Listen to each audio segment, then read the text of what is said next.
नमस्कार, मैं हूं देवनाथ पांडे और आप देख रहे हैं Delhi diary.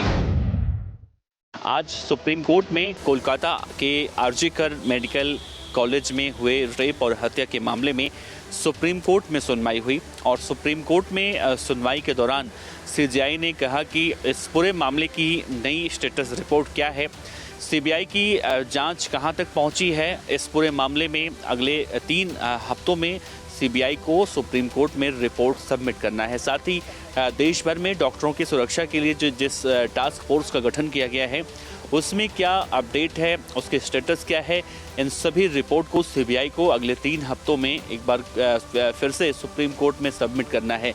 CGI D Y Chandrachud ने इस मामले में सुनवाई करते हुए कहा कि कोलकाता के आरजीकर मेडिकल कॉलेज में जिस छात्रा के साथ रेप किया गया था, फिर उसकी हत्या की गई थी, उनके माता पिता के संपर्क में सीबीआई की टीम है और सीबीआई की जांच जिस तरह से चल रही है उसमें सॉलिसिटर जनरल तुषार मेहता जो सीबीआई का प्रतिनिधित्व कर रहे हैं, उन्होंने कहा कि अभी जिस स्पीड में जांच चल रही है उसके हिसाब से देखा जाए तो जांच पूरी तरह से संतुष्ट गति में या संतुष्ट करने वाली जांच है।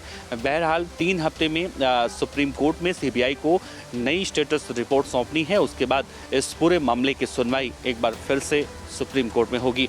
जाहिर सी बात है, जब पश्चिम बंगाल के कोलकाता के आरजीकर मेडिकल कॉलेज में एक छात्रा के साथ कथित तौर पर रेप हुआ था, उसके बाद उसकी हत्या की गई थी। इस मामले में एक के बाद एक कई गिरफ्तारी हुई थी और अब सुप्रीम कोर्ट ने जब इस पूरे मामले को स्वतः संज्ञान में लिया था तब से ये पूरा मामला सुप्रीम कोर्ट में चल रहा है। आज इलेक्शन कमीशन ने महाराष्ट्र और झारखंड के साथ साथ 3 लोकसभा की सीटों पर उपचुनाव और 13 राज्यों की 49 विधानसभा सीटों पर उपचुनाव के तारीखों का ऐलान किया। यानी कि हम देखें तो देश में एक बार फिर से चुनाव का मौसम शुरू हो चुका है। बहरहाल महाराष्ट्र और झारखंड इन 2 राज्यों को लेकर बताएं तो महाराष्ट्र में एक चरण में मतदान होना है, 23 नवंबर को नतीजे आएंगे, जबकि झारखंड में 2 चरणों में मतदान होगा और 23 नवंबर को इस मतदान के नतीजे आएंगे। साथ ही वायनाड की अगर हम बात कर लें, वायनाड के लोकसभा सीट पर राहुल गांधी के सीट छोड़ने के बाद जब उपचुनाव की तारीखों का ऐलान हुआ है, 13 नवंबर को वहां पर वोट डाले जाएंगे और नतीजे 23 नवंबर को ही निकलकर सामने आएंगे। साथ ही देखा जा रहा है कि बहुत कम वक्त बचा है और जब महाराष्ट्र और झारखंड को लेकर चुनाव की तारीखों का ऐलान हुआ है, इससे पहले जब 3 राज्यों को लेकर कवायदें चल रही थी तो हालांकि उसमें महाराष्ट्र को उससे अलग रखा गया था और जब हरियाणा और जम्मू कश्मीर के विधानसभा चुनाव संपन्न हो चुके हैं उसके बाद आज एक बार फिर से 2 राज्यों को लेकर इलेक्शन कमीशन ने चुनाव की नई तारीखों का ऐलान कर दिया है। अब यानी कि देखें तो सभी सियासी पार्टियां इन दोनों राज्यों में और जिन जिन सीटों पर उपचुनाव हो रहे हैं उन सभी जगहों पर अपने चुनाव प्रचार को तेजी से अमल में लाने की कवायदों में जुट जाएंगी।